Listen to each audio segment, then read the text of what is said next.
మంత్రి పొన్నం ప్రభాకర్ మాట్లాడుతున్నారు. లైవ్ ద్వారా చూద్దాం.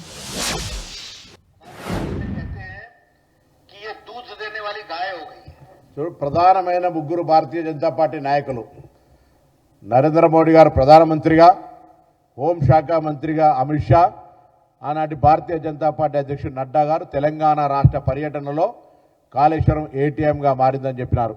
అదేవిధంగా కిషన్ రెడ్డి గారు, బండి సంజయ్ గారు అనేక సందర్భాల్లో తెలంగాణ ప్రభుత్వానికి సవాల్ చేసినారు, మీరు సిబిఐకి విచారణకు ఆదేశించమని.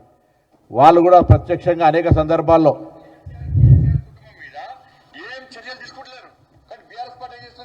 కాళేశ్వరంలో ఏం అక్రమాలు జరగలేదు. కాంగ్రెస్ పార్టీ ఎందుకు చర్యలు తీసుకోలేకపోతున్నారు? మీకు చర్యలు తీసుకోవడంలో ఉన్నాడు అభ్యంతరాలు ఏంది? తీసుకోకండి, సిబిఐకి కోరండి. సిబిఐకి ఎందుకు కొడతలేరు? కాంగ్రెస్ పార్టీ అధికారం రాకముందు సిబిఐ విచారణ జరపాలన్నారు కదా, ఇప్పుడు మీ అధికారంలోకి వచ్చారు, సిబిఐ విచారణ ఏంటి?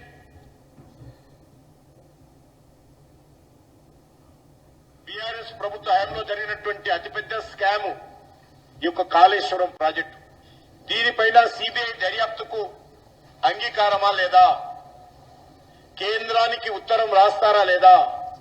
దోషులను శిక్ష పడాలని కోరుకుంటున్నారా లేదా? లేక మీకు బీఆర్ఎస్ పార్టీకి మజ్లిస్ పార్టీ మధ్యవర్తిత్వం చేసి రైట్. ఇప్పుడు వారు అడిగిన మాటలే నేను అడుగుతా ఉన్నా.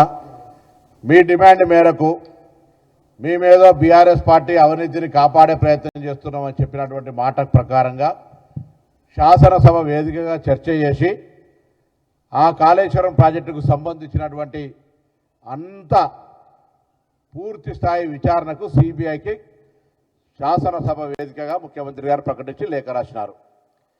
ఎందుకు చర్యలు తీసుకుంటలేరు? ప్రధానమంత్రి గారు నిన్న సభలో ఎందుకు మాట్లాడలేదు? జవాబు చెప్పాలి తెలంగాణ ప్రజలకి. ఇలా అప్పటికిప్పటికి ఏం మారిపోయింది? సిబిఐకి విచారణ ఆదేశించడం కాబట్టి మీ దగ్గర బాల్ వచ్చేసి కాంప్రమైజింగ్ మెథడ్ జరిగిపోయిందా? ఎందుకు దాని మీద మీరు విచారణ ముందుకు తీసుకెళ్తలేరు? నిన్నటి ప్రధానమంత్రి గారి పర్యటనలో ఎవరు ఎందుకు మాట్లాడలేదు? దాని తర్వాత నాకు ఆశ్చర్యం అనిపించింది, ప్రధానమంత్రి గారేమో తెలంగాణకు సంబంధించిన విషయం లోపల అభివృద్ధి విషయంలో మాట్లాడతలేడు, వేరే రాజకీయపరమైన అంశాలు మాట్లాడినట్టు. Right, okay. నేను అడుగుతున్నా, దానికంటే ముందు మాట్లాడినటువంటి తెలంగాణ మంత్రులు ఇద్దరు, బండి సంజయ్ గారు కావచ్చు, లక్ష్మణ్ గారు కావచ్చు, కిషన్ రెడ్డి గారు కావచ్చు, ఎంతసేపు పొద్దుగా లేస్తే ఎవడి గోలా వాడిది అన్న సినిమాలన్నట్టుగా మాకు తెలంగాణలో అధికారంలో అని, మాకు తెలంగాణ అధికారం.